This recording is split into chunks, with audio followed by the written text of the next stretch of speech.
Buenas noches.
Félix, ¿puede ser el ventilador que hace mucho ruido?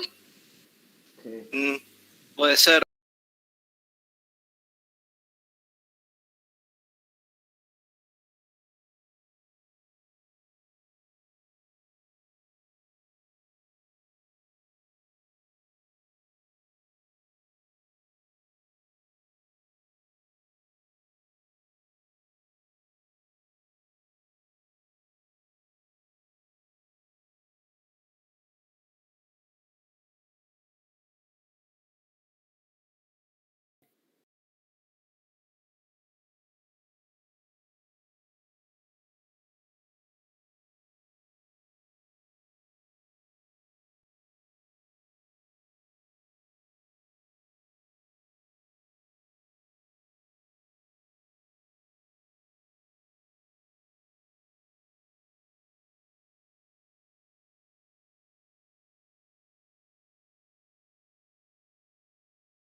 Muy bien, entonces vamos a comenzar. Pues buenas noches a todos, a todas en Argentina, y buenas tardes acá en México. Pues vamos a dar inicio a nuestra primera transmisión con invitados en nuestra sede de Apola, Oaxaca. En esta ocasión se trata de Félix Morales Montiel. Él es psicoanalista clínico, investigador, ha escrito un libro, Anudarse al Alacán, y también es editor en Arrebol. Em, El día de hoy vamos a tener una entrevista con él referente al tema de la psicosis, con algunas preguntas que previamente le enviamos, él nos las respondió y posteriormente pues, hemos ido pensando, trabajando un poco, hasta llegar a algunas otras nuevas preguntas que le vamos a ir haciendo el día de hoy. Todo eso surgió a partir de algunos videos que Félix tiene en su canal de YouTube y que pudimos ver en las semanas pasadas. Entonces, pues gracias antes que nada, Félix, por la aceptación a la invitación que te hicimos y pues esperemos que sea una actividad eh, bastante generosa y buena con nosotros, ¿no? Para todas las investigaciones que hemos estado realizando a lo largo del año pasado, sobre todo respecto a este tema de psicología. Pues bueno, la forma en la que vamos, sí.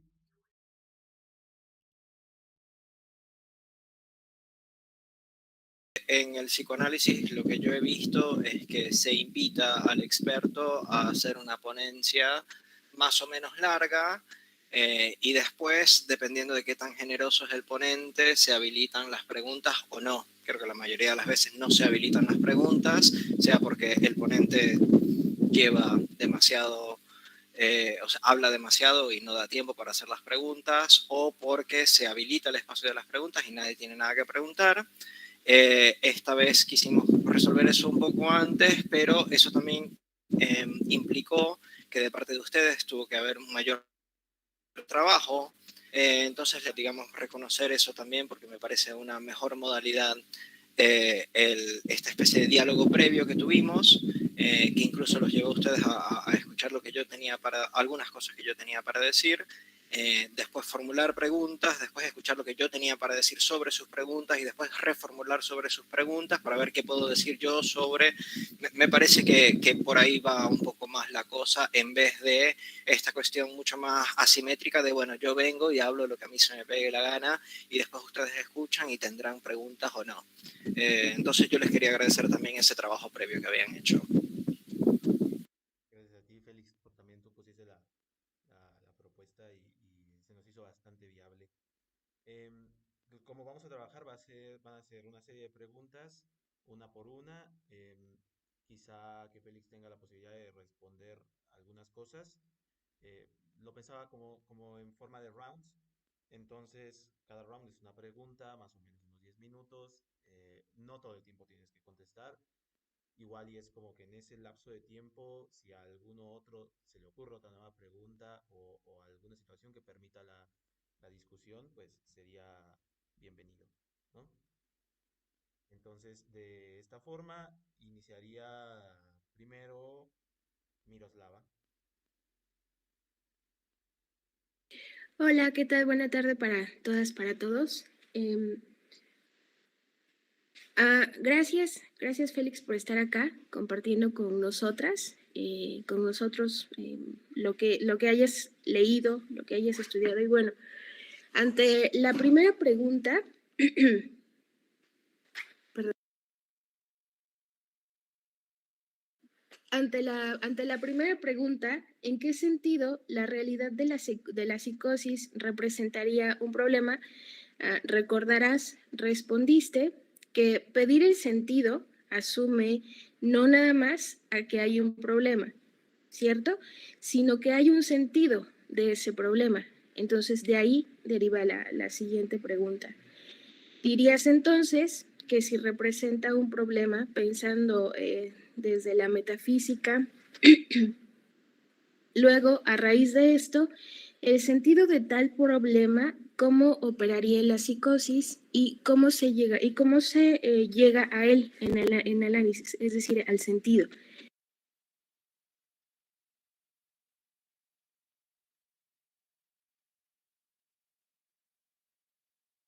Bueno, ahí termino, pero si quieres que te repita algo, solo me dices. Estoy planteando la primera pregunta en dos momentos. Sí, la repites para poder... Sí, la repites, por favor. Claro. Bueno, ante esta pregunta decía, si no se trata solo de identificar, ¿no? En relación al sentido, de identificar que hay un problema, sino que hay un sentido en este problema. Entonces, de ahí derivaría la pregunta. En relación a el sentido, a tal problema, ¿cómo operaría la psicosis este sentido y cómo se llega a él en análisis? Al sentido.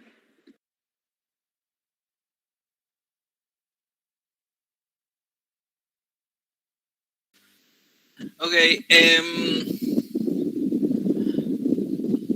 yo diría que no es algo que se llega necesariamente, sino que más bien se diagnostica. Pudiéramos decir que se llega a desplegar el sentido y eso es lo que nosotros diagnosticamos. Pero yo diría que la psicosis es una variedad, digamos así, de sentido. O quizás para decirlo de otra manera, es una manera de gestar sentido, un sistema de gestación de sentido particular, que se opone, esto lo voy a empezar a decir de una vez porque entiendo que la psicosis es algo que nos va a acompañar a través de toda la formulación, porque es algo que a mí me parece inseparable de la noción de psicosis, que es la noción de neurosis y la noción de cómo esos dos están articulados. Entonces, entiendo yo que hay por lo menos dos maneras de gestar el sentido de un análisis. Una sería la psicosis, una sería la neurosis. Hoy nos vamos a ocupar sobre todo de la psicosis, pero a modo comparativo. Me parece que nos viene bien para, digamos, iluminar la psicosis en comparaciones a veces con la neurosis. Entiendo yo que en la psicosis hay un sentido que es, digámoslo así, otro. O sea, no es el sentido al cual nosotros comúnmente estamos enfrentados y sobre todo no es el sentido al cual está acostumbrado tratar el psicoanálisis. El psicoanálisis sobre todo está hecho para neurosis, para el tratamiento de neurosis. Mientras que hay otra opción, digámoslo así, hay otra variedad de gestación de sentido que sería la psicosis. La manera que eso se logra desplegar, o sea, cómo se llega al sentido en el análisis, entiendo yo que es el mismo a través del significante. Es decir, tanto la neurosis como la psicosis son respondientes. Es decir, que en ambos casos, neurótico y psicótico, se llega al sentido a través del significante. Sin embargo, si bien se llega, la psicosis y la neurosis son dos respuestas diferentes. La respuesta psicótica, entiendo yo, digamos,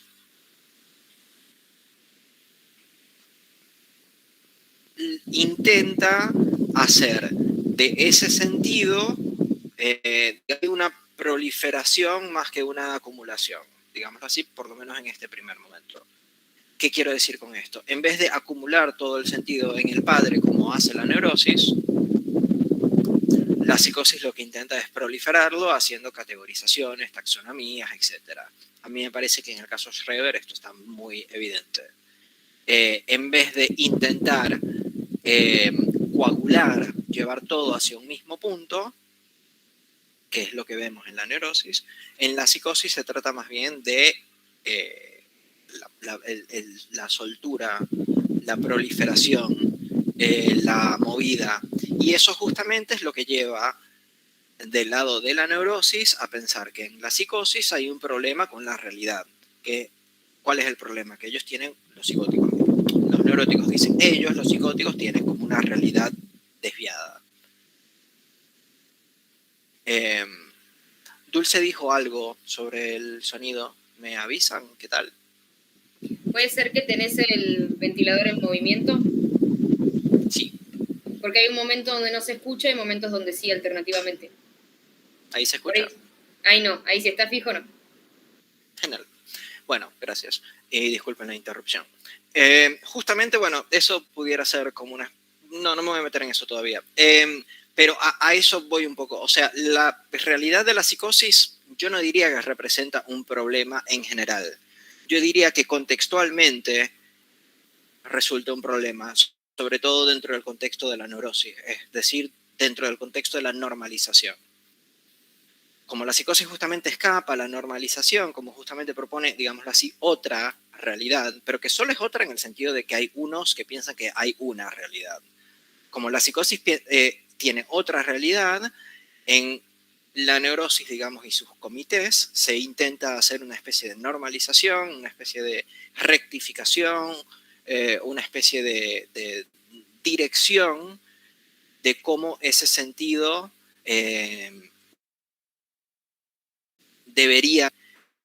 cómo debería darse ese sentido. Bueno, de una manera lineal, de una manera racional, de una manera coherente, de una manera sin contradicciones. Pero sí, digamos que no lo gesta así. Entiendo yo que no lo gesta así. Entiendo yo que eso es un problema justamente para no para la psicosis. Digamos, normalizarlo es un problema para la psicosis, entonces la neurosis, a través de sus dispositivos de normalización, y no la neurosis a través de sus dispositivos. Los dispositivos de normalización justamente encuentran que la realidad psicótica es un problema porque es una realidad distorsionada. No sé si ahí logro responder las dos aristas de lo que decías, Miroslava, si no, por favor, para mí lo ideal acá sería como que yo en este momento, por ejemplo, pare y tú me puedas repreguntar o alguien más me pueda repreguntar y así ir construyéndolo entre todos. Ok, bueno, yo he entendido lo que mencionas, pero no sé, tal vez alguien más quiera comentar al respecto y después puedo ir a la segunda parte. A mí me quedó clara la respuesta y estaba pensando eso hace unos días, trabajando con el grupo de Diego en Mar del Plata, por ejemplo, cuando cuestionamos la cis heteronorma en el psicoanálisis lacaniano. Y bueno, me fui un poco, pero estaba pensando que hay una, no sé, creo yo que va a ser imposible salir a la neuroticonorma, llamémosle, digamos, porque están, si bien son dos estructuras, y no es que una sea mejor y la otra sea peor, y están en oposición y no se entiende una sin la otra, me parece que no es casualidad que haya un desarrollo mucho más vasto en lo que es neurosis y que la psicosis siempre queda mucho más recortada. Digo, hay muchos más esquemas, grafos para entender la neurosis y me parece que son más claras las explicaciones de cómo operar con una neurosis que con una psicosis.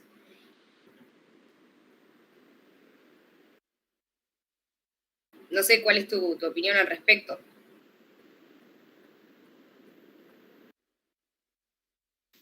Mi opinión es que nosotros en el psicoanálisis tenemos un problema grandísimo con los fundamentos. Yo sé que esto parece muy alejado, pero ya lo voy a traer a lo que estamos diciendo. Como nosotros tenemos un problema con los fundamentos, entonces constantemente necesitamos trabajar sobre eso, sobre ese problema, digamos así, que palpita, que existe. Una manera muy fácil de resolver eso es decir Freud dice. Otra manera muy fácil de decirlo es decir Freud no dice, sino que Lacan dice. Esas entiendo yo que son nuestras respuestas más comunes.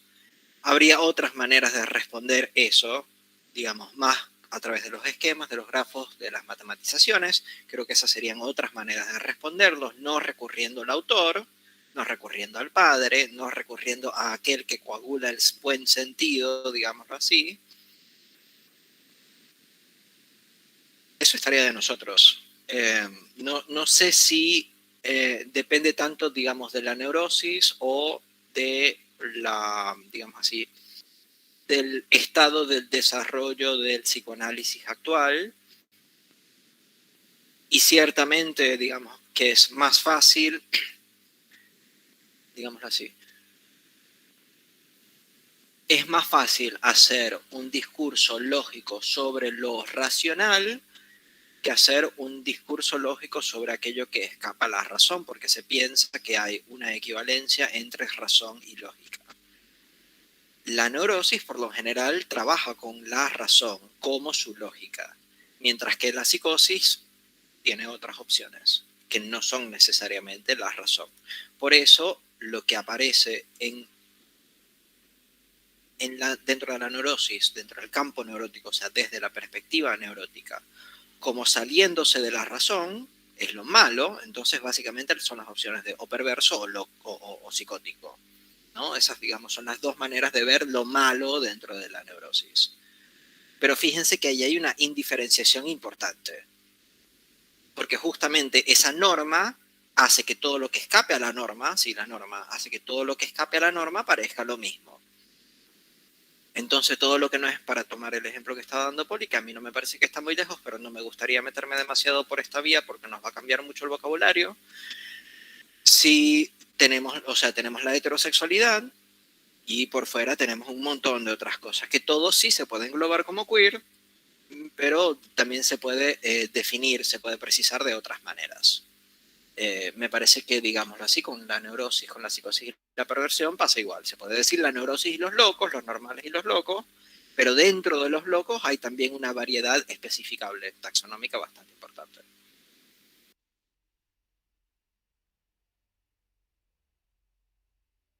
Pero sí considerás que a veces puede haber una dificultad de quienes desarrollan la teoría, porque yo nunca escuché a un analista decir de sí mismo que se autodiagnosticaba como psicótico, por ejemplo. Entonces digo, así como se ha desarrollado bibliografía desde los hombres hacia las mujeres o desde la heteronorma hacia criticando o sesgando la diversidad, si no podemos nosotros, estando dentro del psicoanálisis, haciendo como esa misma operatoria en cuanto a la psicosis respecto a la neurosis. Me parece que estás confundiendo dos problemas. Hay un primer problema que es una dificultad epistemológica para pensar por fuera de la norma. Yo estoy hablando de ese problema. Me parece que tú cuando hablas de la connotación negativa y patologizante que tiene la psicosis, estás hablando de otro problema que sería más de identificación propia. Porque no es muy claro que todos los que produzcan teoría psicoanalítica sean neuróticos. No es que sean, ellos se dicen, digo. Por eso digo, para mí ahí entra otro problema, que es quién pienso yo que son los buenos y quién pienso yo que son los malos.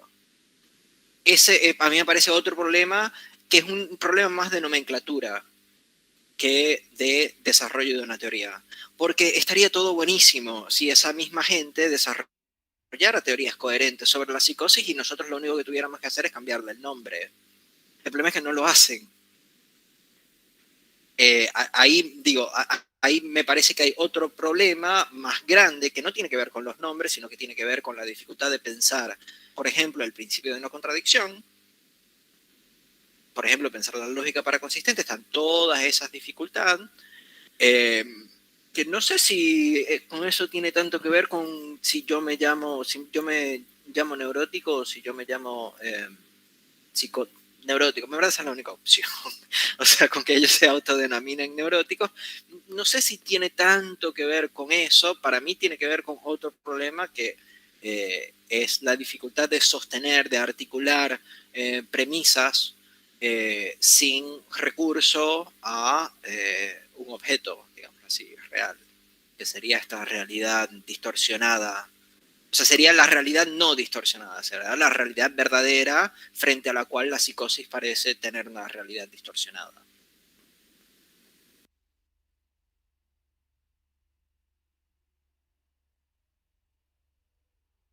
Bueno, pasamos a la segunda pregunta, que creo que va muy cercana a eso. La tienes tú, Poli. En relación a que afirmás en la clase que no se puede proyectar el punto del observador, me generó un montón de conflicto, no termino de entenderlo. En ese video vos decís que es imposible porque tendría que ser tanto foco como objeto proyectado a la vez. Yo pregunté a qué te referías con eso, si podrías desarrollarlo, y vos afirmaste que si el observador se ubica en el punto de proyección, al menos desde el perspectivismo, está ubicado en un punto improyectable. Esa fue tu siguiente afirmación como para justificar la primera. Pero sigo sin entender por qué. No sé si podrías por ahí explicármelo de otra manera.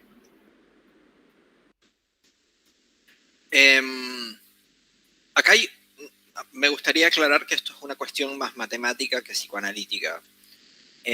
Yo acá no estoy, digamos, diciendo desde, digamos, mis desarrollos que no se puede proyectar el punto de observador. Yo estoy diciendo que desde lo que yo entiendo de la matemática, que pudiera estar errado, si lo estoy errado, digamos, retracto esto que digo, pero según entiendo yo desde la matemática, digámoslo así, cuando se concibe el plano proyectivo como el conjunto de los, digamos, de los puntos que pasan a través del polo norte de una esfera, no hay la posibilidad de, o sea, queda, digámoslo así, un punto faltante en esa proyección, digamos de esa manera, que sería aquel punto desde el cual se proyecta.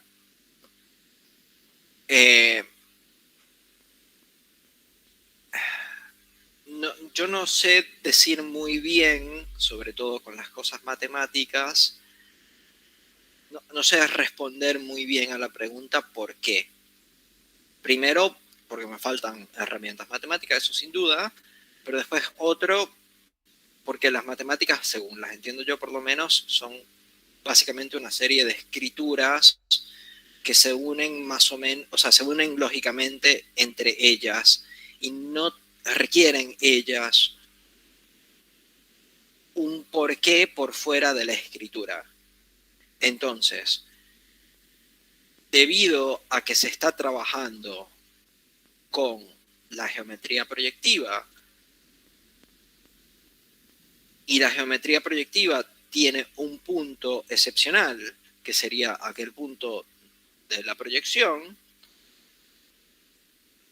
ese punto justamente es excepcional porque no es a su vez representable dentro de aquello proyectado. Eso es básico que yo más o menos ahora, a ver. Sí, si cambiamos punto del observador por punto excepcional, entiendo la idea. Me conflictuaba lo de el observador. Ok. Yo decía el observador porque quizás, no sé, quizás lo que había encontrado en ese momento lo decía así. Es un punto excepcional justamente por qué es el del observador. A ver, acá, no sé si esta, quizás sea la que se ve mejor. Es la primera que encontré. Seguramente después ustedes podrán encontrar alguna mejor.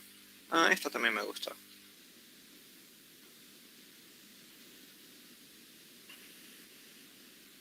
Yo puedo compartir mi pantalla, a ver. Sí, sí puedes. Tab. Esfera proyectiva.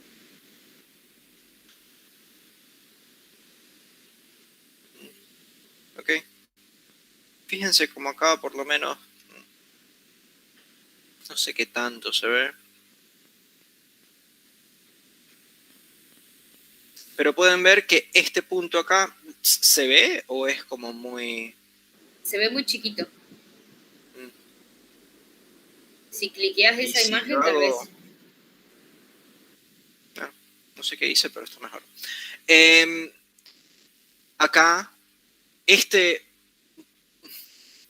punto, digámoslo acá, se proyecta acá. Este punto se proyecta acá, pero este punto no va a encontrar a su vez proyección porque no puede pasar por sí mismo para después formar parte de algún, digamos así, de algún haz proyectivo que parta de sí mismo. Esto no tengo la mínima idea de cómo explicarlo, disculpen. Pero básicamente, digamos, si lo quisieran ver de alguna manera, fíjense que todo esto, digamos, desde acá se proyecta lo que pasa por este punto, por el polo norte y por este punto, digamos. Acá se proyecta lo que pasa por este punto y por el polo norte. Acá se proyecta lo que pasa por este punto y por el polo norte. Acá se proyecta lo que pasa por este punto y por el polo norte. Ok, ahora, no podemos tener algún punto, no podemos acá proyectar algún punto que pase por el polo norte y por el polo norte. Ese, digamos que es un poco el chiste, capaz así se entienda un poco mejor. Y acá también se ve más o menos lo mismo. Esta no me gusta. Bueno, eso es lo que puedo, digamos, decir por ahora. Sin embargo, recuerdo, dame un segundo más porque me acuerdo que había, claro, esto justamente es una diferencia que entiendo yo que hay entre el esquema I y el esquema R. Yo esto lo digo porque me interesaba arrojar un poco de psicoanálisis también, como para que no fuese solo matemática. Porque de nuevo, si hablan con alguien que sabe más matemática que yo, va a ser más fácil para ellos que les expliquen la parte anterior. Sin embargo, lo que yo quiero decir es que esto, la ubicación del observador o no, tiene consecuencias para los modelos psicoanalíticos, digámoslo así. Y esa consecuencia entiendo yo que es básicamente todo, es la diferencia entre el esquema I y el esquema R, es decir, entre la psicosis y la neurosis. Entonces, cuando se presenta el punto de proyección, estamos en el esquema R y por eso el esquema R tiene esos dos triángulos, porque acá tenemos el punto de proyección. Mientras que en el esquema I tenemos P sub 0 y Phi sub 0, que entiendo yo que marca justamente, o sea, describe la ausencia de ese punto de proyección.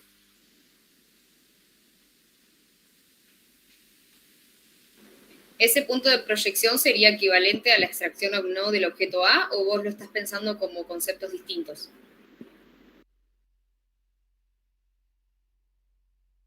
¿A qué dijiste, perdón?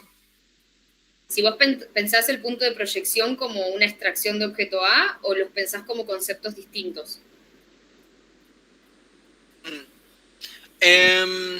No, yo lo pienso como P en A. Lo pienso como el padre en el otro. Justamente, digamos que entiendo entonces que la psicosis se arma alrededor de la ausencia del significante padre como parte de la batería del otro.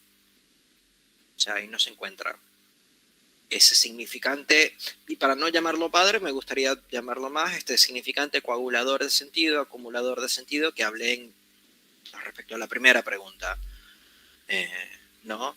Y que es justamente lo que permite normalizar por qué coagula el sentido. Es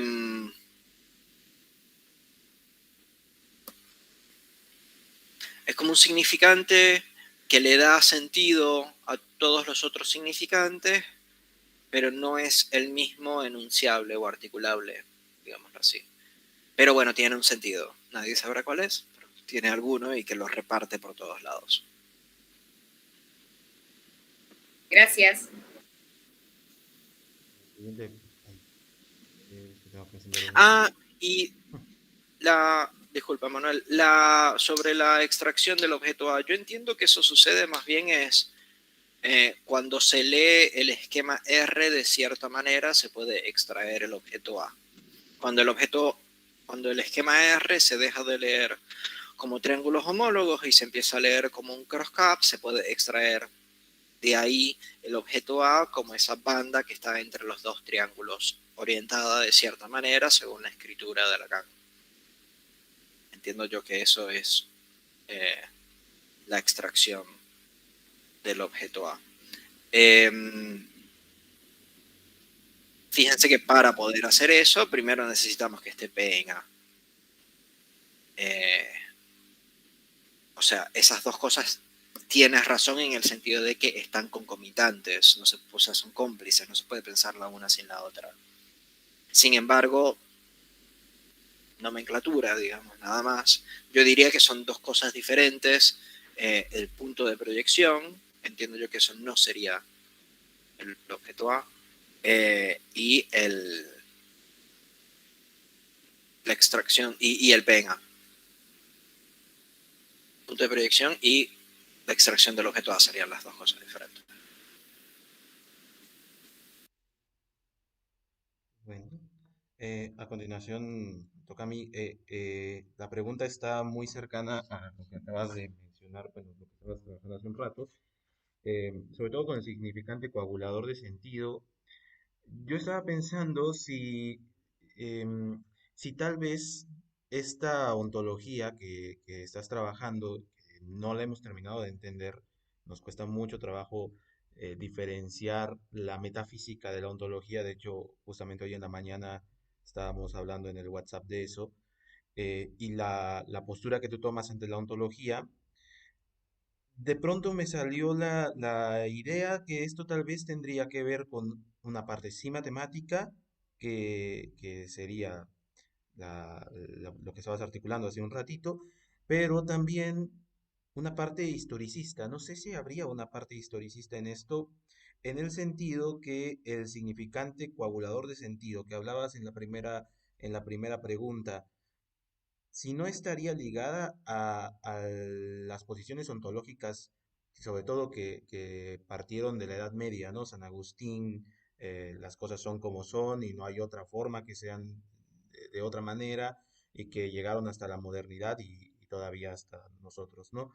No sé si hay ahí una estructura historicista que permita o que haya generado estos sistemas de realidad donde la realidad que vale desde las posturas de, no sé, de los médicos o de los psicólogos o de los que diagnostican que esto es real y eso es irreal, esté ligada a esa cadena histórica, y que después podría venir la matemática a darle una cierta forma.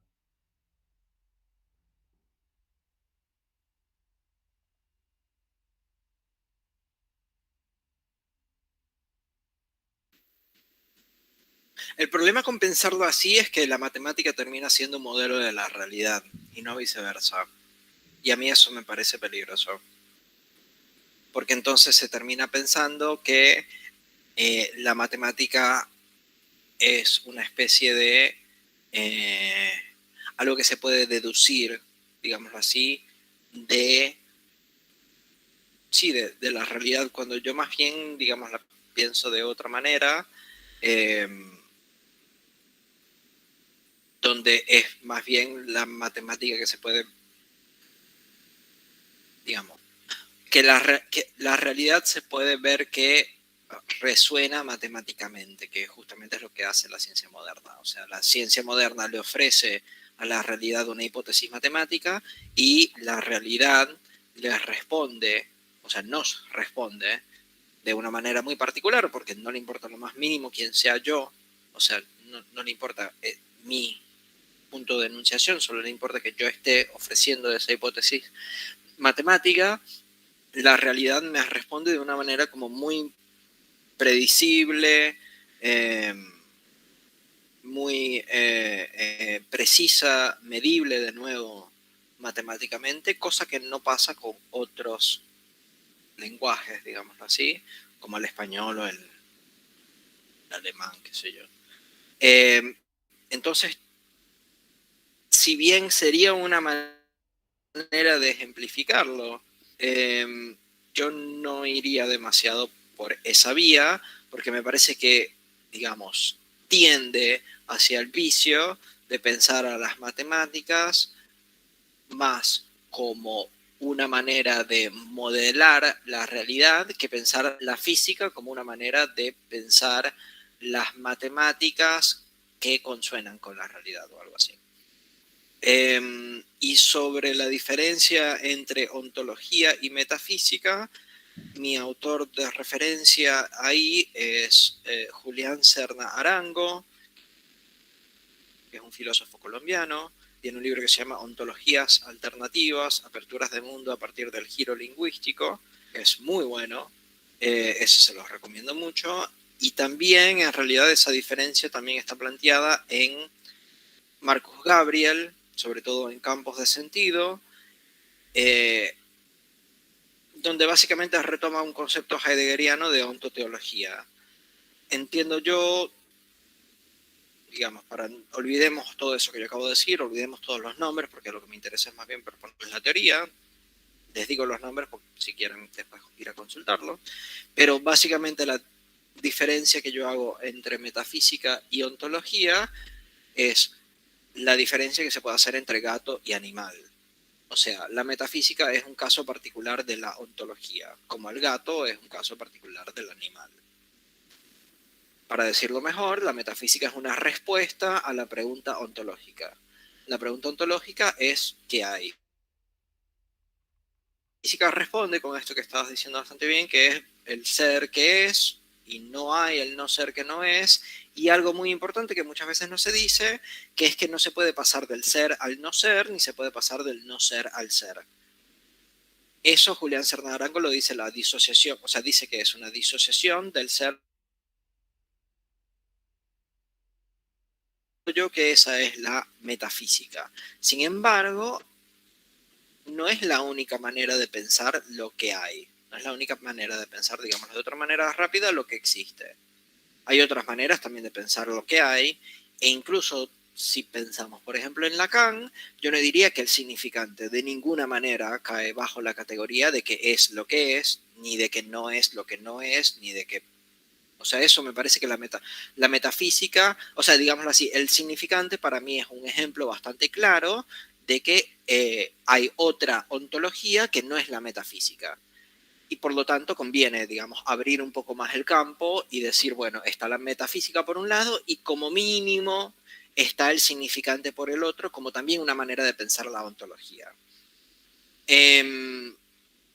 Entonces habría, digámoslo así, contrapuestos, pero no es una contraposición exhaustiva, o sea, habría otras opciones, pero por lo menos dos, pudiéramos decir, por un lado está el ser que es, el no ser que no es, y el ser que no puede pasar a no ser, y el no ser que no puede pasar a ser, es decir, la metafísica.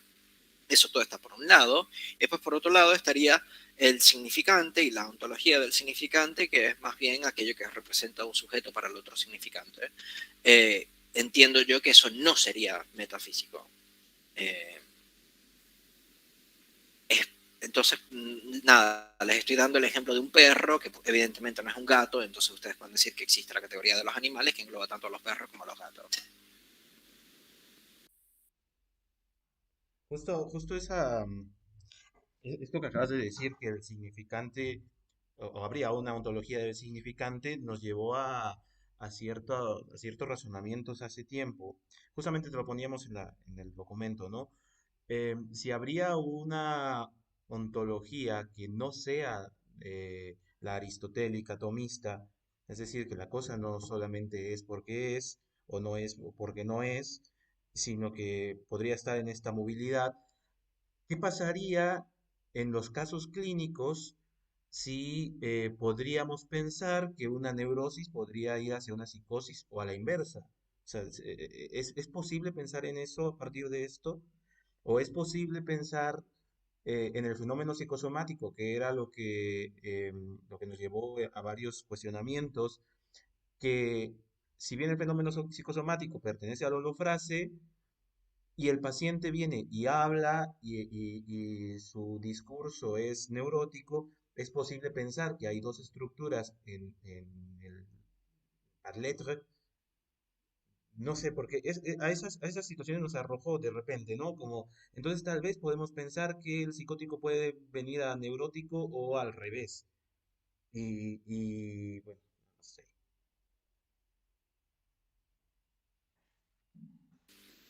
Hay algo que a mí me gustaría objetar de lo que estás diciendo, que es que yo no pienso que estas cosas de las cuales estamos hablando, que son la neurosis y la psicosis, sean personas. Creo que más bien son gestaciones de sentido a partir del encuentro con un analista. Esto quiere decir que no hay psicóticos ni hay neuróticos por ahí caminando por la calle.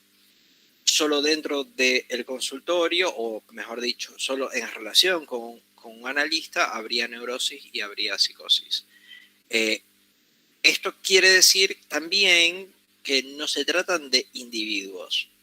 Y por lo tanto, si se piensa así, para mí las dificultades de pensar que se cambia la neurosis o que se cambia la psicosis no son tan difíciles, porque nosotros tenemos una dificultad muy grande para pensar que los individuos cambian. Sin embargo, para pensar que las relaciones entre los individuos cambian, entiendo yo que no tenemos tantos problemas. Entonces, si por un lado nosotros admitimos que hay una relación de neurosis, digamos así, si nosotros admitimos que hay una cura, si nosotros admitimos que la neurosis se cura, entiendo yo que estamos dentro de un planteamiento donde se puede cambiar de estructura. Porque se puede tener una estructura antes, que sería la neurosis, y se puede tener otra estructura después, que no sería la neurosis. No me importa mucho cómo lo llamemos en este momento. Ya ahí, digamos, se arma un primer momento que, digamos, esto es lo más fácil de digerir, ¿no? Se puede digerir muy fácilmente, que se cambia de neurosis a fin de análisis. Sin embargo, después hay otros momentos donde se empieza a objetar mucho más fácilmente, como puede ser de psicosis a neurosis, de neurosis a psicosis, de psicosis a fin de análisis. Yo conozco no sé si conozco nadie en realidad que proponga que hay un fin de análisis para la psicosis. Eso también es muy curioso. Es como si ellos fueran los incurables. Entonces, yo no metería mis manos en el fuego para afirmar eso. Sin embargo, sí estoy haciendo una tesis doctoral al respecto.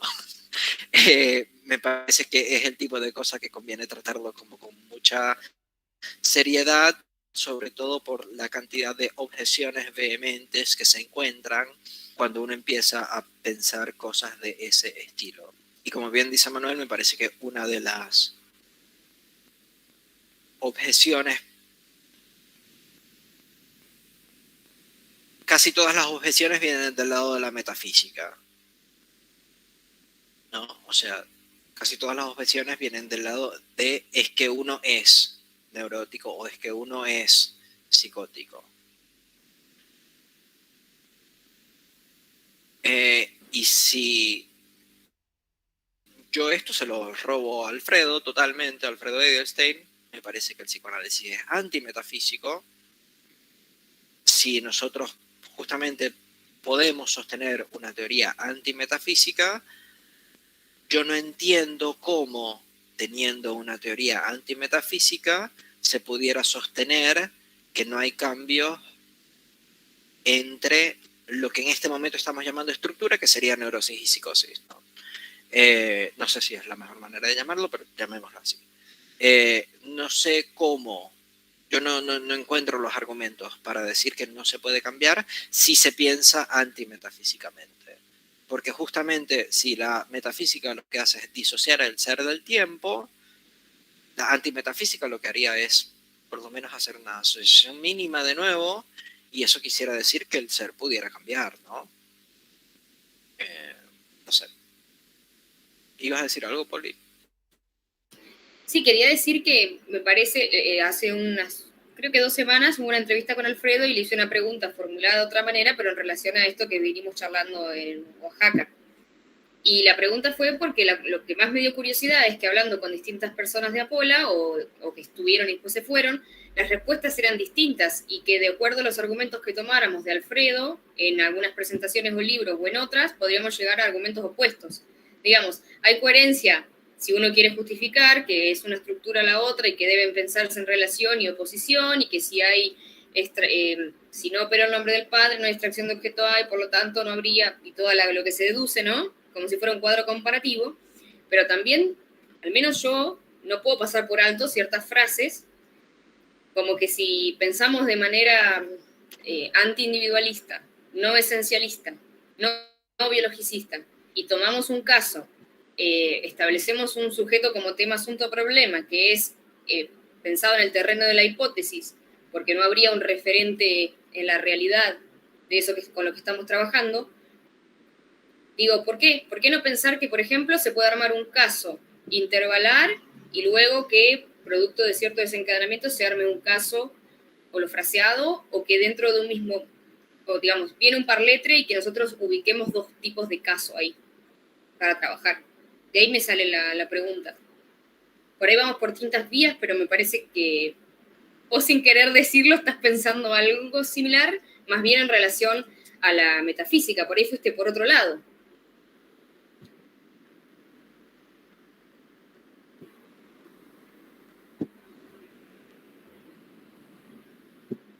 A mí me extraña mucho la poca reflexión que hay en el psicoanálisis de los límites del cambio.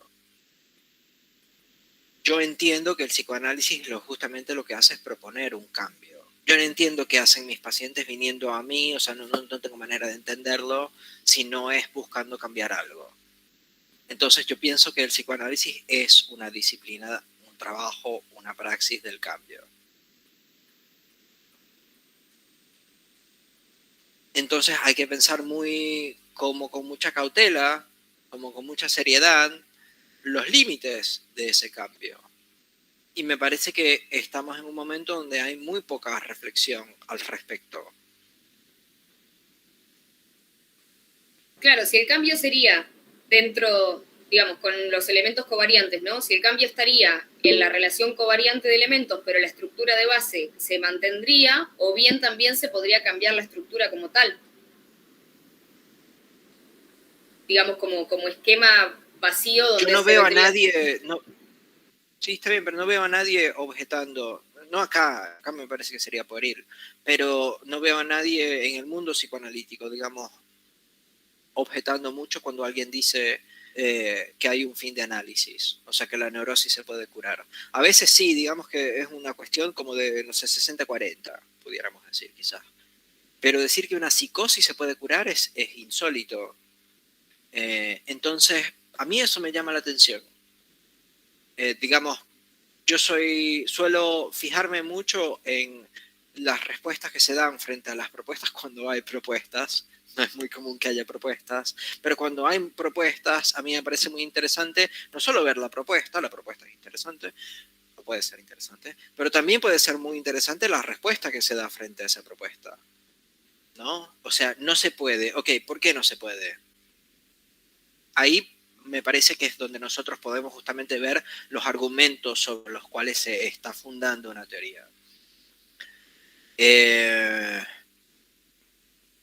Eso, Ulises.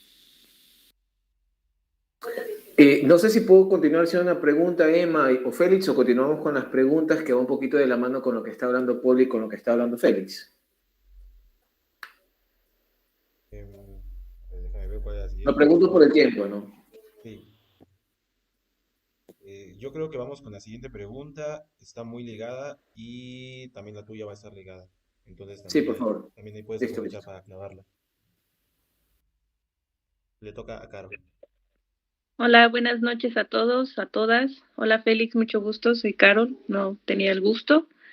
Eh, bueno, la pregunta ¿es viable pensar que la psicosis es una estructura que permite pensar en otra geometría para el psiquismo? No sabemos si en general la holofrase, es decir, que debido a que hay psicosis están las condiciones para observar que no hay principio de identidad en un solo significante.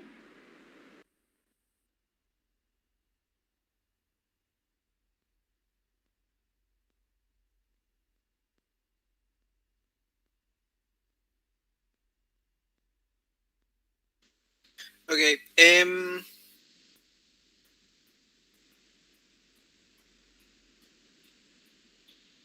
cuando,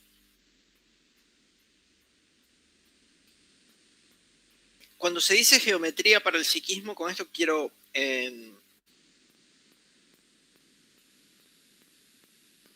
digamos que pudiéramos, sí, se trata de la manera que el caso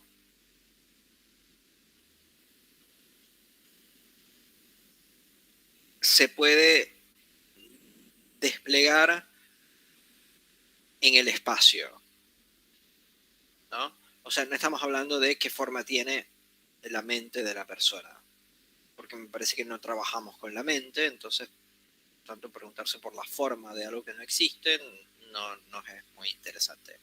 Me parece mucho más interesante el pensarlo como la manera que los elementos significantes se despliegan espacialmente en un caso, y esa espacialidad puede tener diferentes consecuencias de sentido, ¿no? Yo he venido trabajando básicamente tres geometrías diferentes y las relaciones entre ellas, que son la euclidiana, la proyectiva y la topológica. Entiendo yo que la psicosis quizás esté más del lado de la mentalidad, o sea, de lo euclidiano, que eso es la psicosis, que la neurosis esté más del lado del plano de la proyección, de la geometría proyectiva, y que el fin del análisis sería la topología. Esa es, digamos, desde donde yo estoy partiendo. Me parece importante decirlo porque da contexto y, digamos, pone las cartas de una vez sobre la mesa. Entonces,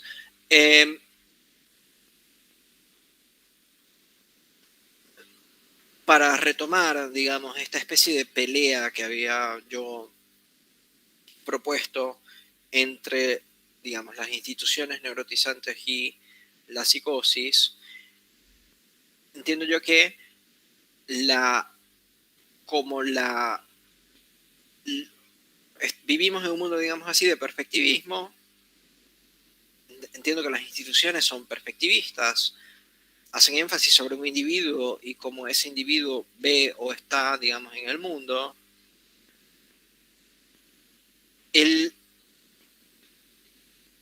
La psicosis no trabaja con esa geometría proyectiva, sino que trabaja con otra geometría euclidiana. Entiendo que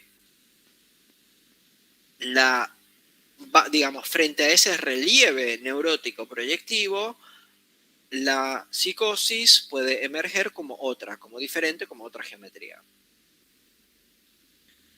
Entonces, en ese sentido, sería una estructura que permite pensar en otra geometría para el psiquismo, pero de nuevo, quiero enfatizar que solo es otra en el sentido de que la neurosis se cree una.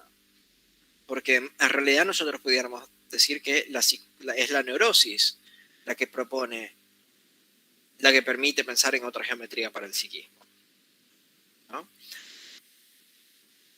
Y a ver.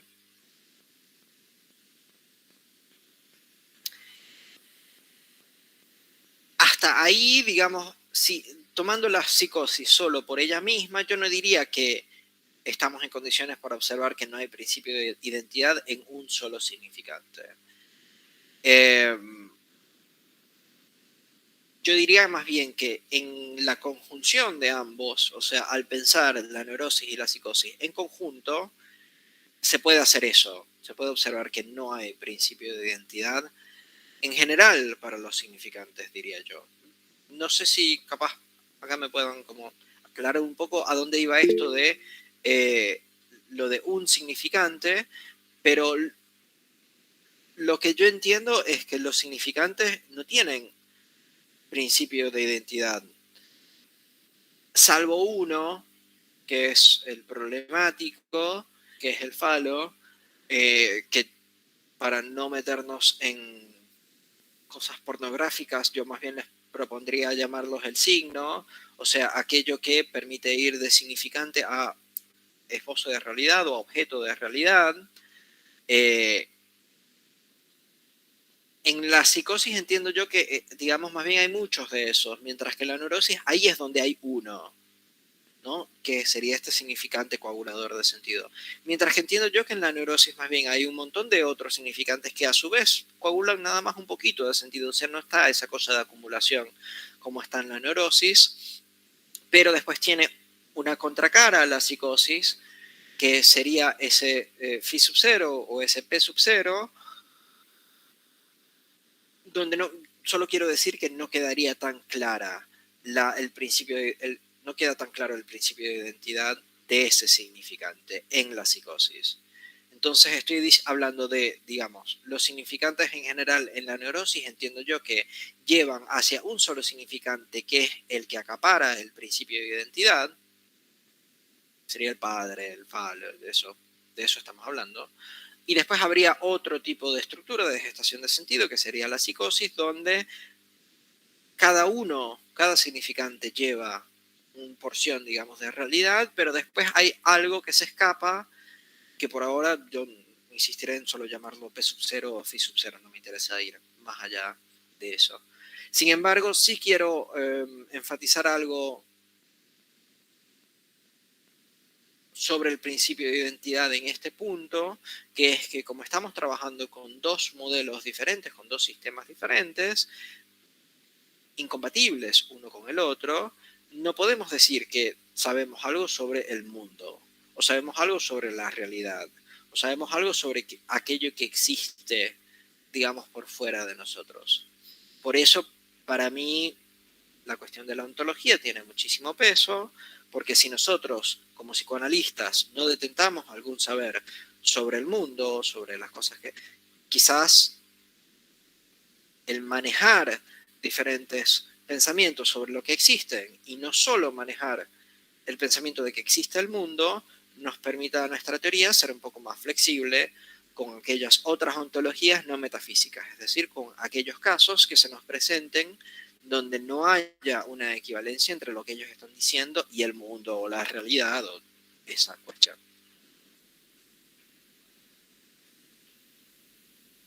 ¿Felices? Sí, gracias Félix y gracias Emma. Félix, pero por ejemplo, esta pregunta va en torno a lo que justo estabas mencionando y que lo que hablabas con Paul y lo que estás contestando ahora. Porque muchas de las personas que tienen análisis no vienen a responder, bueno, digamos que quizás el neurótico viene pensando de que uno le va a cambiar a un nivel estructural, que él va a salir mejor persona de ahí. Muchas personas llegan a consulta, bueno, yo voy a salir un mejor Ulises, un mejor Pepito, no lo sé. Pero bueno, dentro de lo que vimos en el texto de estructuras clínicas, al menos en la psicosis, y una de las propuestas de Alfredo es de que no se puede establecer ciertos asuntos en la psicosis porque hay una infinitización, a diferencia de la clínica de la extracción del objeto A, que no se puede hacer los bucles. Es decir, de que no podemos establecer asuntos, es mi lectura, y por ahí va mi pregunta, ¿no? Entonces, si es que hay una infinitización porque no se puede hacer estos bucles por el tema de la psicosis, de no tener límites, de las asíntotas y todo lo que hemos visto en el esquema I, ¿cómo sería establecer una posible cura ante la psicosis? O lo que dijo Alfredo en algún momento, era más allá de establecer una clínica de la extracción del objeto A, tratar de establecer o contener esa psicosis en el sentido de crear límites. Pero no podríamos establecer un problema con un psicótico. ¿Cómo voy a establecer un problema o un asunto con una persona que está infinitizada porque no podemos hacer bucles, según la propuesta que vimos en estructuras clínicas 1, ahorita lo que estás mencionando, ¿no? ¿Por qué va mi pregunta? Y si estoy delirando, me ubicas, por favor. Dentro del texto también estamos viendo que existe el proceso de alienación y separación. Entonces viene el otro al rescate de este sujeto, que es un significante, que es un sujeto lo que significa para lo que representa para otro significante, y el deseo del otro viene y lo rescata, donde se da este proceso de alienación y separación. Estoy hablando muy burdamente, ¿no? Y es un poco lo que pueden ver en un video de Alfredo y lo que pudimos ver acá. Este proceso de alienación y separación no se daría en la psicosis. Y por ende, bueno, ¿cómo podríamos establecer asuntos? Y más hablando desde un sistema de oposición entre la clínica del objeto A y la clínica de la holofrase. No sé si fui claro o quizás estoy confundiendo algunas cosas, Félix. Yo creo que te entendí, pero a mí eso me parece un problema de pensar el sujeto del inconsciente como asunto. Es verdad que hay algunos casos donde no se pueden establecer asuntos. O sea, es verdad que hay algunos casos donde uno incluso ni siquiera puede meter una palabra, ¿no? Hay casos donde la persona está hablando y uno intenta intervenir y no se puede. En esos casos yo diría que no se puede establecer asuntos. Ok. Pero si nosotros estamos hablando de la psicosis como estructura, me parece que, y no solo esos casos donde donde está infinitizado, digamos así, el habla sobre todo, a mí no me queda muy claro que en la psicosis no se puedan establecer asuntos. O mejor dicho, no me parece un muy buen criterio de diferenciación la posibilidad de establecer un asunto con un paciente. De hecho, no tengo la mínima idea de cómo trabajaría yo sin poder establecer asuntos con los pacientes. O sea, si no se sabe mínimamente, digamos, aquello de lo que se está hablando, es como muy difícil poder hacerlo. Después hay otra solución, sin embargo, que sería la lógica o la matemática. ¿Por qué esto lo planteo como una solución? Porque justamente en la lógica y en la matemática nadie sabe de qué se está hablando. Hay una cita muy famosa de Bertrand Russell que dice algo bastante similar. O sea, y por eso a eso un poco iba yo cuando hablaba de las matemáticas y de la lógica como un mero hecho de escritura que no necesariamente tiene una relación a, por ejemplo, un tema o un asunto. Sin embargo, yo por lo menos no tomo muy literalmente el pensar que en la psicosis no hay asunto. Ahora, puede ser que no haya asunto del inconsciente, ¿no? O sea, puede ser que no haya un asunto que refiere constantemente y de manera insospechada, digamos así, de manera sorpresiva, a un significante acumulador, ¿no? Eso capaz sería alguna manera de pensar esa ausencia de sujeto. Sin embargo, no sé si diría la imposibilidad, o sea, yo no hago por lo menos una definición de la psicosis como la imposibilidad de establecer un asunto. Evidentemente acá nada sirve que yo diga que yo tengo casos psicóticos con quienes he establecido asuntos, porque nada, básicamente tu respuesta es, no, esos casos son neuróticos porque estableciste asuntos con ellos, ¿no? Es la cuestión que nosotros tenemos con nuestras definiciones, que son más o menos castillos en el aire.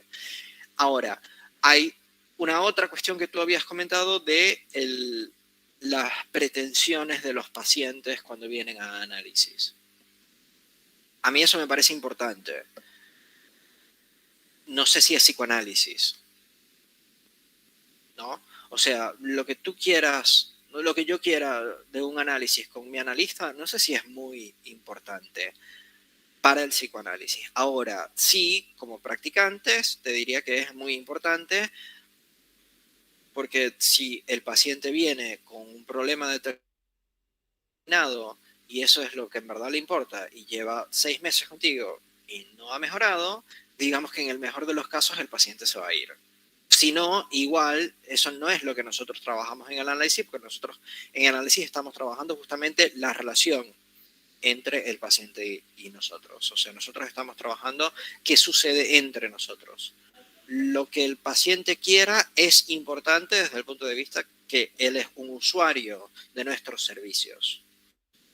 No creo que sea importante para el psicoanálisis. Correcto, Félix, pero también caer en esa idea de que si el paciente no mejora en 6 meses se va a ir, que ojo, no digo que es lo que tú estás diciendo, pero también no nos llegaríamos a caer en la visión de que solo se corroboraría que el paciente se va a sentir mejor para que el psicoanálisis sirva. Y es como caer en un efecto de que solo lo que yo propongo tiene que ser comprobable. Al menos no lo dije desde esa forma, ¿no? No, lo que te menciono de que el paciente viene con ínfulas de que viene a sentirse mejor, o sea, no lo digo eso, porque quizás el paciente o el analizante en el análisis descubre que puede resolver su problema, pero no va a adquirir felicidad. Porque si no, viene la idea de que, bueno, es que el efecto o el corte o la transferencia se dio porque el paciente se sintió mejor o estuvo feliz. No creo que se dé así tampoco. O me equivoco, o entendí mal.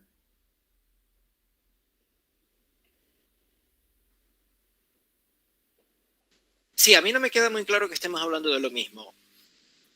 Yo estoy intentando hablar un poco sobre el tema de las expectativas de los pacientes y cómo esas expectativas no necesariamente corresponden con el psicoanálisis.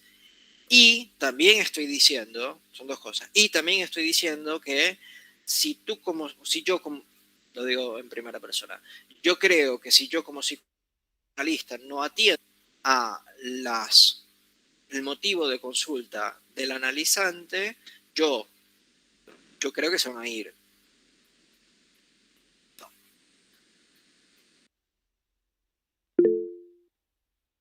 No, de acuerdo, de acuerdo. Quizás formulé mal el tema porque lo había entendido de que como que siempre vamos a tener que ver efectos positivos y no necesariamente siempre van a haber efectos positivos en el análisis, al menos con el analizante. No sé si más me refería por eso y lo había entendido tu exposición en esa parte. Para mí ahí lo importante es cómo definamos positivos. Yo creo que es un análisis debe surtir. O sea, digámoslo así, yo no, de nuevo, si pensamos el psicoanálisis como una praxis del cambio, por cierto, Zaira, vi tu comentario. Gracias. Si pensamos el psicoanálisis como una praxis del cambio, me parece que si no cambia, no hay psicoanálisis. Después nosotros podemos adjetivar esos cambios como positivos o no positivos, neutros, negativos. Me parece que si el psicoanálisis si el paciente no cambia, no hay psicoanálisis. Eso, pero de nuevo, esto más del lado de la teoría psicoanalítica, en el sentido de, o sea, ¿para qué está hecha nuestra teoría? Después hay otro plano, entiendo yo, que es, ok, nosotros tenemos un paciente enfrente y ese paciente viene con algo importante para él, que piensa que nosotros vamos a poder ayudarlo. No sé qué tantos pacientes se queden después de un tiempo si nosotros no lo ayudamos con eso. Lo digo quizás como para dar el contexto, porque capaz esto que estoy diciendo está fuera de contexto, pero lo estoy diciendo porque hay psicoanalistas que piensan que no, que el motivo de consulta es básicamente algo a desechar, o que lo que piensa el paciente o lo que quiere el paciente no es algo a tomar en consideración, y que de hecho tomarlo en consideración es ir en contra de la máxima más grande del psicoanálisis, que es no se queda a la demanda. Yo no pienso eso. No responder a la demanda. Claro, yo no responder a la demanda, no ceder frente a la demanda, o sea, como si la demanda fuese la manera que tiene el paciente de atacarnos a nosotros, que nosotros tenemos que ser ecuánimes frente a ello. Frente a eso, digamos, estoy yo hablando, que evidentemente puede no ser lo que tú estabas diciendo. También puede pasar que se interpreta la frase de no responder ante la demanda como no tomar el motivo de consulta como algo importante. Me parece que a veces se le otorga ese sentido. En relación a lo que estaban discutiendo, me parece a mí que a veces vienen con motivos de consulta a solicitar, digamos, ahí sí sería una demanda estricta, algo que no podemos hacer. No sé, que adivinemos qué piensa fulano o mengano, que cambiemos tal o cual condición material que está fuera de nuestras posibilidades. Pero a veces hay motivos que tal vez están relacionados con otro asunto que no consideraba el paciente, y me parece a mí que ahí, en vez de hacernos los misteriosos, lo que mejor opera es ser transparente en este sentido, decir, bueno, vos venís con esta consulta, pero me parece que acá hay un tema importante, ¿qué te parece si lo ponemos a trabajar también? Y habrá quien acepte y habrá quien no, que creo que el que acepta suele ser el que quiere cambiar, y entonces se genera entre analista y analizante un acuerdo de qué líneas de trabajo seguir, me parece. Que pueden estar en relación con el motivo inicial o que puede que a lo largo de una entrevista ya el motivo inicial se transformó por las mismas intervenciones.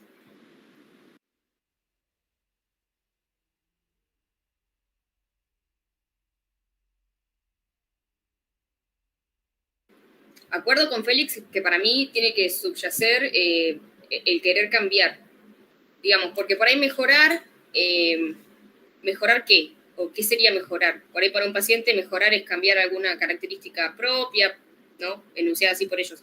Para otro mejorar es que cambie la relación con tal o cual familiar. Para algunos mejorar desde nuestra perspectiva puede ser empeorar, qué sé yo. No sé qué sería mejorar, pero sí cambiar. Creo que cambiar es algo más objetivo, por así decir.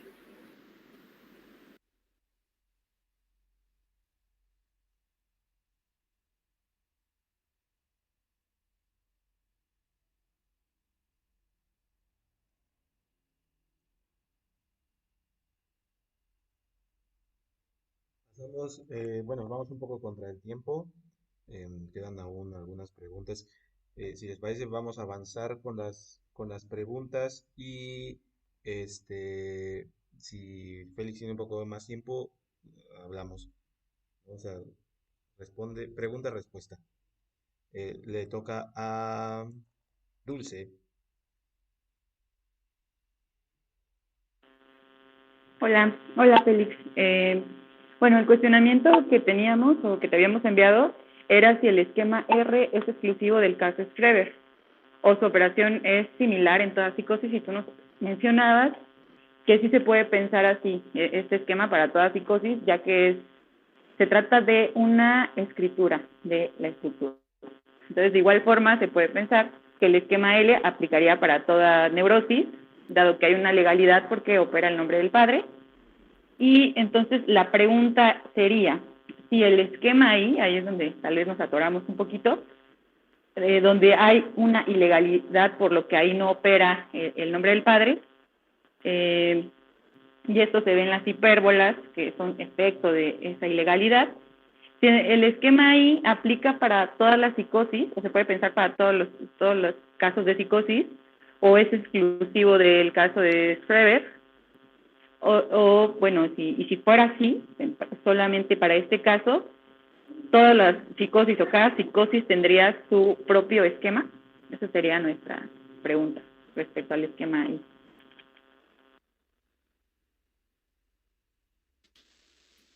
Sí, incluso me parece que pudiera haber algún caso donde capaz se compartan, ¿no? Porque como es una esquematización, capaz dos esquemas sirvan para... un esquema sirva para dos casos diferentes. Sin embargo, según entiendo yo, voy a compartir pantalla de nuevo, según entiendo yo, el esquema I es un esquema de escritura de la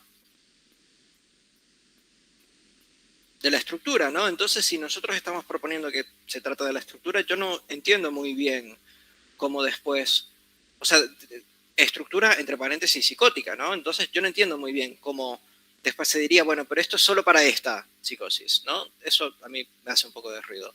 Lo que yo plantearía entonces es que este caso sirve para, este esquema sirve para Schreber y capaz para otro caso, ¿no? Donde también se cumplan condiciones como muy similares, para no decir iguales, y como esto se trata de una abstracción, puede ser que este mismo sirva. Pero también quiero decir que si a esto le quitamos estas palabritas, goce transexualista, imagen de la criatura, futuro de la criatura, se dirige a nosotros, y nos quedamos solamente con I, A, M, I, P sub 0, S, R, I. Creo que si nos quedamos con eso, obtenemos un esquema válido.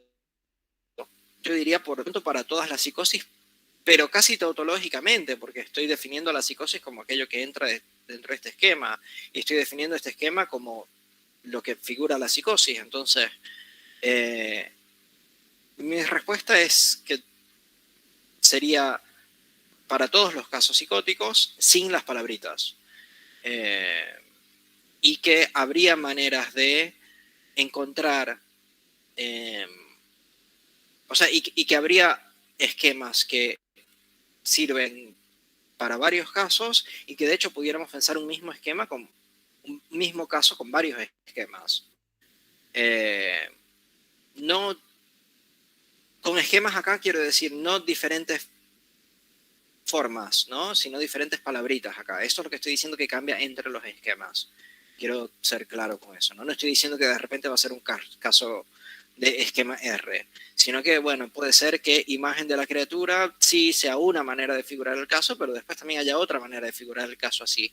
Para mí, lo que importa no es tanto estas palabritas, sino el dibujo, o sea, la forma que tiene. Entonces son mutuamente excluyentes. Sería o esquema R o esquema I, o lo frase o intervalo. Al revés. Yo no diría, o sea, lo de los frases o intervalos entiendo yo que en Alfredo es así. Yo digo que o es esquema R o es esquema I porque o se encuentra algo en ese punto de proyección que habíamos dicho, ese punto del observador, o no, ¿no? Para mí esa es la diferencia mayor. Digamos. Y después hay otras diferencias, por ejemplo, nunca me acuerdo si son hipérbolas o parábolas, lo siento, esa sección cónica, y en el otro son triángulos homólogos, ¿me entiendes? O sea, son dos geometrías completamente diferentes, no hay manera de mezclarlas ni de que... Sí son mutuamente, o sea, entiendo yo que las estructuras son mutuamente excluyentes, que psicosis y neurosis son mutuamente excluyentes. Digo por lo que conversábamos hace un rato. Vos decís que lo que cambiaría sería la estructura, decir las palabritas y la relación entre las palabritas. Entre una psicosis y otra. Puede ser, ¿no? Para retomar lo otro que estábamos diciendo, no pudiera ser que en un caso, por ejemplo, teniendo P sub 0 y leyendo P sub 0 como la ausencia de, ¿no? Ahí tendríamos I, y que después a través del análisis se logra instaurar P en A, y ahí tendríamos esquema R. Pero eso es mutuamente excluyente, ¿no? O sea, pudiera ser también, no sé, como el hielo. O sea, el hielo o es sólido y es hielo, o es agua y es líquido. Pero no puede ser sólido y líquido al mismo tiempo, ¿no? O sea, es ese tipo... O, para mí, en verdad, para pensar este tipo de cosas también ayuda las tortas, ¿no? Porque evidentemente no es lo mismo harina, huevo y leche que una torta. Y hay un proceso químico en el medio, no solo físico, como lo hay en el cambio de fase entre el agua, ¿no?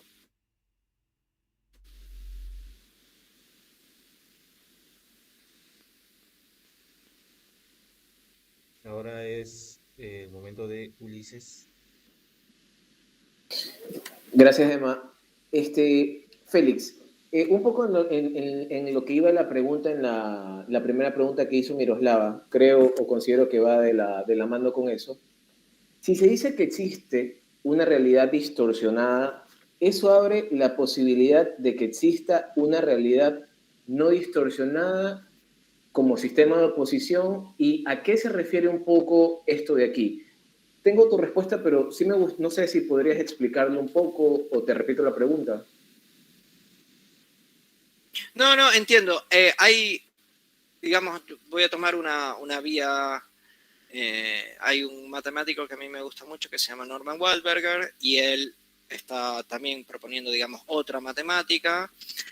Y hay algo muy interesante que él hace, que es que cuando él utiliza palabras con las cuales él no está de acuerdo, o mejor dicho, que son incompatibles con su teoría, ¿no? Él utiliza comillas. Porque es como que, bueno, algunas personas dicen que existe esto. Yo acá diría eso, ¿no? O sea, en realidad distorsionada yo lo pondría entre comillas. ¿Por qué? Porque para mí eso en realidad no dice nada más de lo que yo creo que tú estás intentando decir con esa palabra. O sea, no es una palabra que yo, bueno, un sintagma, lo que no es una palabra, son dos. No es un sintagma que yo utilizaría. Ahora, realidad no distorsionada yo diría que es la metafísica. O sea, entiendo yo la metafísica como algo que plantea que hay una realidad no distorsionada. y es justamente la que la metafísica puede acaparar. Digamos que la realidad no distorsionada quizás sea una condición de posibilidad del estudio metafísico, ¿no? ¿Por qué? Porque hay un montón de gente que dice que existe una realidad no distorsionada, que dice que existen cosas como, digamos, verdaderamente son.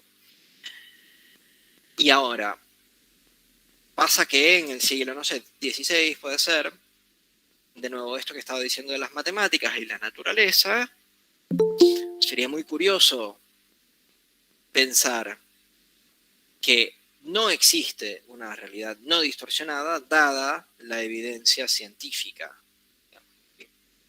Ahora, eso a mí me parece interesante porque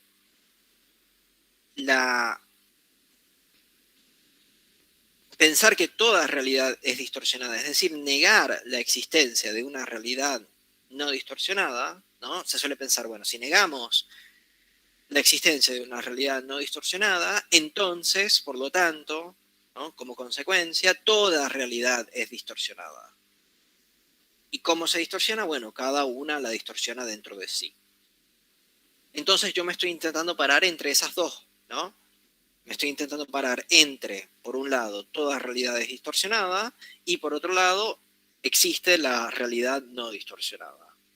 Creo que quizás nosotros nos tengamos que mover en el medio de esas dos aseveraciones. Porque no sé si es, digamos, lo mismo. Puede ser que exista una realidad no distorsionada, por ejemplo, a la cual nosotros no tenemos acceso sin distorsión, ¿no? O sea que para acceder nosotros necesitamos distorsionar. De nuevo, para mí estas cuestiones no sé si son propiamente psicoanalíticas porque a nosotros nos sirve muchísimo esto en el sentido de que nosotros lo que hacemos en el psicoanálisis es justamente distorsionar. O sea, nuestras interpretaciones son distorsiones. O sea, el paciente nos dice algo y nosotros, tú con esto quisiste decir, eso es una distorsión. Entonces, para nosotros, dentro del psicoanálisis, entiendo yo que nosotros trabajamos con realidades distorsionadas, no con realidades no distorsionadas. Sin embargo, dentro de la teoría psicoanalítica también hay proponentes, incluso Freud, que piensan que hay una realidad no distorsionada como pudiera ser aquella de los procesos orgánicos sexuales. Entonces voy a leer la pregunta de nuevo y capaz va a ser una respuesta más o menos sucinta. Si se dice que existe realidad distorsionada, eso abre la posibilidad de que exista una realidad no distorsionada. Yo no diría eso, no. Yo diría no. ¿Y a qué se refiere? ¿A qué se refiere la realidad no distorsionada? Yo ahí respondería a la metafísica. No creo que haya, digamos, la primera relación de causalidad que se propone. Pero dada, digamos, si asumimos la consecuente, podemos decir que sí sería la metafísica, ¿no? Y, por ejemplo, en el caso de Freud, pudiera ser los procesos orgánicos sexuales. Quizás Freud sea metafísico en ese sentido. Pues no piensa que eso pueda ser fabricado. Piensa que eso es algo disociado del tiempo que más bien influye sobre, que más bien es una causalidad. No, y me parece muy preciso lo que dice Félix, porque quizás tú estás hilando más fino en la respuesta que ahorita nos acabas de dar, ¿no? Porque a veces quizás nosotros dentro de lo que estudiamos en todo este tema de estructuras clínicas, bueno, hablo por mí, ¿no? También, quizás estoy generalizando, a veces cuando hablamos de realidad distorsionada estamos con la parte más dérmica de la primera capa de la distorsión, de lo que nos viene a decir el paciente, si es que está hablando incoherencias o si es que está hablando alguna cosa que no tiene sentido, ¿no? Y en realidad ese tema, lo que mencionas es súper interesante de que el mensaje invertido o la interpretación que nosotros es algo también, digamos, como distorsionar una realidad que trae ese analizante. No sé si entendí bien con lo que mencionaste ahí. Yo le sugeriría no pensar mucho que el paciente está diciendo disparates. Me parece que más bien una buena parte de nuestro trabajo es pensar que sí está diciendo algo lógico. ¿no? Por no decir ni coherente ni consciente. Para mí, a mí me parece muy importante que nosotros pensemos que el paciente, y del lado del paciente también les diría que es muy probable que al paciente le parezca importante que ustedes piensen que lo que él está diciendo a ustedes es lógico, que tiene algún sentido. De hecho, me parece que para eso vienen, ¿no? Porque ellos piensan que nosotros sabemos el sentido que está oculto ahí.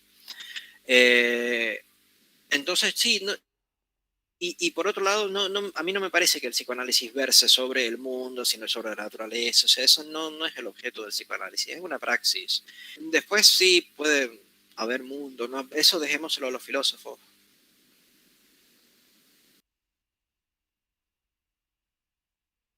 Tenemos la última participación, bueno, de preguntas comunes, y esa es de Daniela. Hola, buenas noches. Ya se ha tocado un poquito esto a lo largo de la entrevista. Y bueno, siguiendo tu argumento, Félix, si las psicosis se construyen al igual que las neurosis como una respuesta a las intervenciones analíticas, durante este estado de incertidumbre que Lacan lo plantea como la prepsicosis, es posible que la psicosis sea reversible o pueda desviarse a otra estructura según la intervención del analista antes de llegar a consolidarse como una estructura psicótica, y de ser así, ¿hacia dónde apuntan entonces las intervenciones analíticas?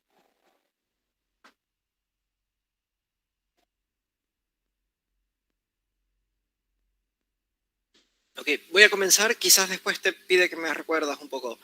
¿Hacia dónde apuntan las intervenciones analíticas? Entiendo yo que siempre es al equívoco, ¿no? O sea, justamente lo que nosotros intentamos hacer a través del significante es revelar que hay una polifonía ahí en juego en el decir del analizante. Entonces, el analizante a nosotros nos dice algo, y nosotros decimos, sí, entiendo que con eso quieres decir A, pero fíjate que con eso también quizás puedas decir B. Entiendo yo que nuestras intervenciones siempre se dirigen hacia ahí, hacia ese equívoco. Ahora, hay diferentes maneras de responder frente a ese equívoco. Se puede aceptar, se puede rechazar, se puede decir, no, yo lo que quise decir es A, por eso te lo dije. Por ahí me parece que va la cosa en cuanto a la intervención, que de nuevo, para mí es más o menos siempre la misma. Después podemos quizás hacer algunas salvedades. Una salvedad que me parece importantísima, no hagan eso con pacientes que están en una crisis suicida, por favor. No creo que sea el momento para hacer eso, más bien es un momento de contención. Esto creo que no tiene mucho que ver con lo que tú decías, es un poco como lo que hice con Ulises, o sea, estoy aprovechando para decir algo que me parece importante decir. No me parece que el psicoanálisis aplique en ese momento. Entonces, retomando, entiendo yo que siempre trabajamos ahí, o sea, en esa polifonía, en ese equívoco, en ese aquello que tú dijiste también se puede leer de esta manera, o sea, esa otra lectura, etc.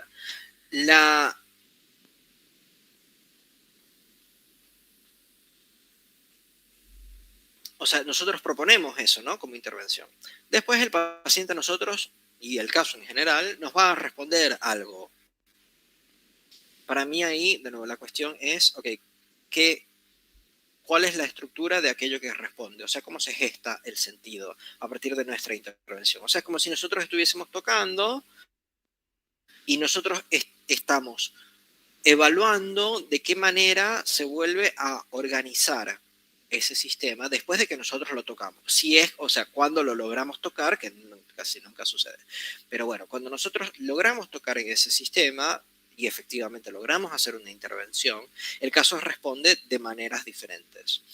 Hay una manera, que es la que hemos estado hablando, de la acumulación del sentido, que es la neurótica, manera que es la de la ausencia de esa acumulación de sentido, que es la psicótica. Dentro del caso intervención, por lo general va a intentar ser reapropiada por aquel significante coagulador. Mientras que en la psicosis puede suceder como alguna otra cosa. Y por eso, digamos, la psicosis suele causar, o sea, las intervenciones en la psicosis suelen causar de parte del analista mucho miedo, porque puede ser que se reconfigure todo. Y esa reconfiguración, de nuevo, no siempre va a ser positiva, va a ser un cambio. Evidentemente es una parte importante, no digo esto a la ligera, sino que me parece una parte importantísima de nuestra ética poder alojar esas reconfiguraciones.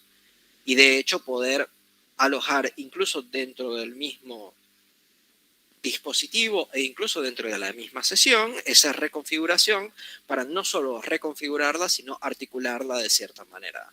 Es decir, no es que haya como un tumulto o un terremoto, sino que nosotros podamos establecer algunas conexiones, digamos así, entre eso. Entonces, de esa manera entiendo yo que se va construyendo tanto la neurosis como la psicosis. Digamos que lo que yo diría que es como un punto de incertidumbre anterior es el punto de incertidumbre nuestro en el momento que estamos interviniendo. Que nosotros no sabemos si va a ir hacia un lado o hacia el otro, ¿no? Si nosotros no sabemos si va a responder de manera neurótica o si va a responder de manera psicótica. Evidentemente, con el tiempo, y si nos vamos nosotros percatando, porque puede ser que eso no suceda, con el tiempo y con nuestra pericia, nosotros podemos decir, ok, empezar a predecir las respuestas del paciente frente a las reconfiguraciones que dan nuestras interpretaciones.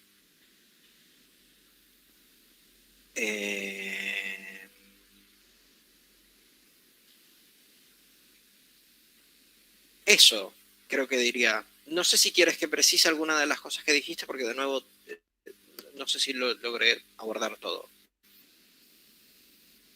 Sí, bueno, ahondar un poquito más como esta idea que planteaba Emanuel hace un ratito, ¿no? Mencionabas que no se puede hablar de individuos neuróticos o individuos psicóticos, ¿no? Y que conforme a esto es una construcción que se va haciendo en respuesta a. Pero entonces, a partir de eso,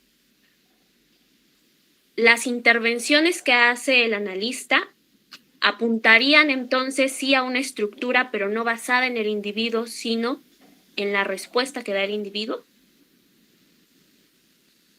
Al analista. Uh-huh. Eso a mí me parece muy importante recalcarlo, porque por lo menos en un primer momento nosotros tenemos, está bien, podemos decir que tenemos individuos, yo no tengo problema con decir que en un consultorio hay 2 individuos, de hecho me parece importante que haya 2 y solo 2 individuos. Entonces, un individuo habla, ¿no? Después otro individuo le responde.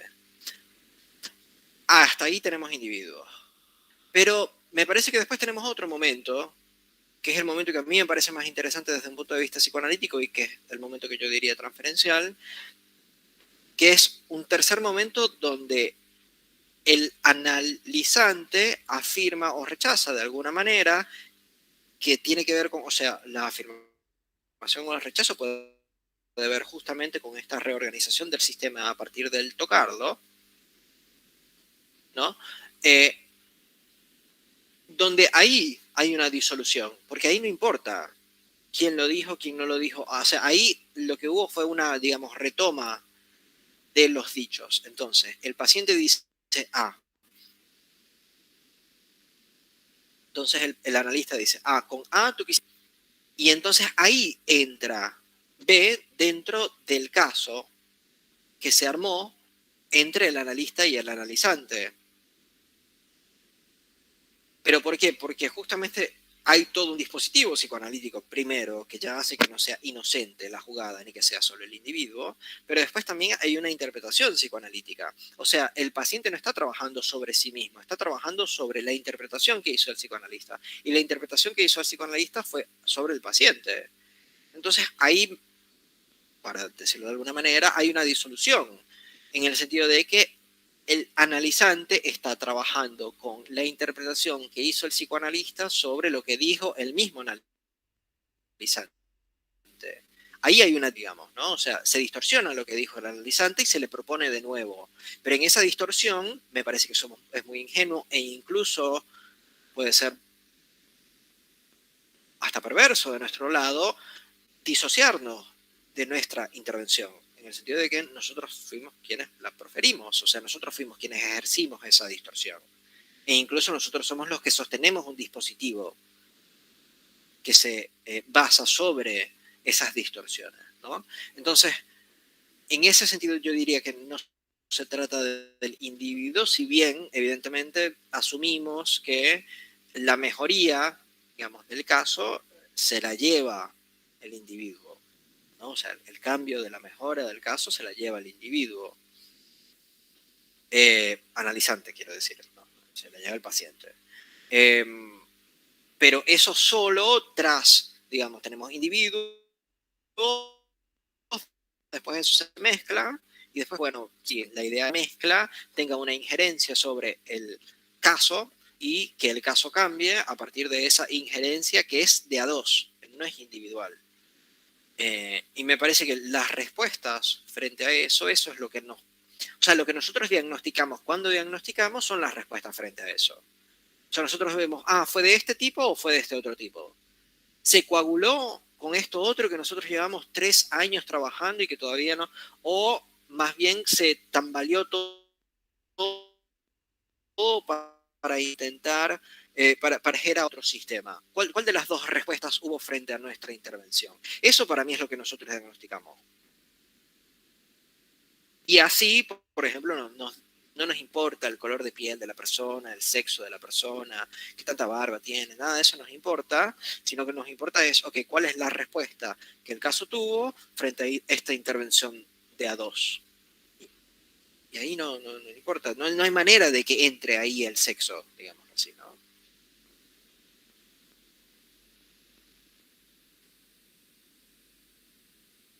Ni incluso la realidad, pudiéramos decir, a partir de una realidad construida entre los dos. O sea, es muy artificial. No se trata de qué verdaderamente está allá afuera. Eso no... de hecho, por ejemplo, Jean-Michel Bapro menciona repetidamente que Lacan dice que el psicoanálisis es una paranoia dirigida. Quizás por ahí vaya la cosa. Nosotros acá estamos hablando de un mundo. Por eso a mí me gusta mucho toda la cuestión de atender en línea, porque ese mundo no llega a ciertos lugares físicos que nosotros estamos, un nuevo mundo, un mundo ideal de Aladdin, no estamos hablando de eso, ¿no? Y la pantalla establece ciertos límites para que no queden embarazadas, como creo que era Ana en el mundo. Okay.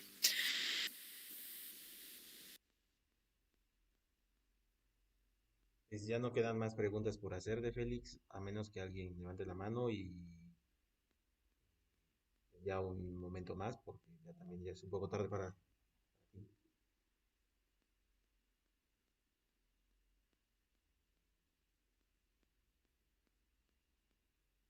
Me parece que no.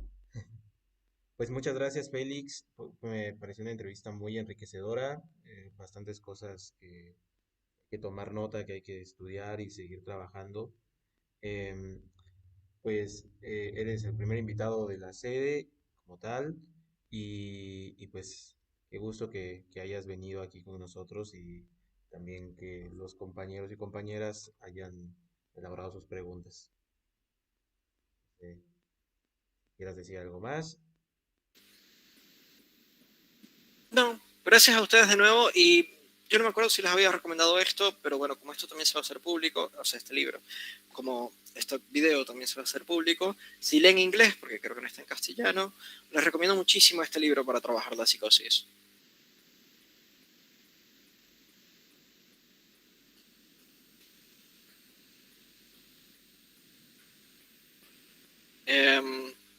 Eso nada más. Toma Wittgenstein y a Schreber, está bastante bien.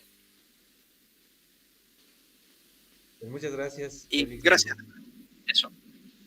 Muchísimas gracias por el intercambio. Gracias, Félix. Muchas gracias. Buenas Gracias, noches. buenas noches. Chao, gracias. Buenas noches, que estén bien. Hasta luego, buenas noches.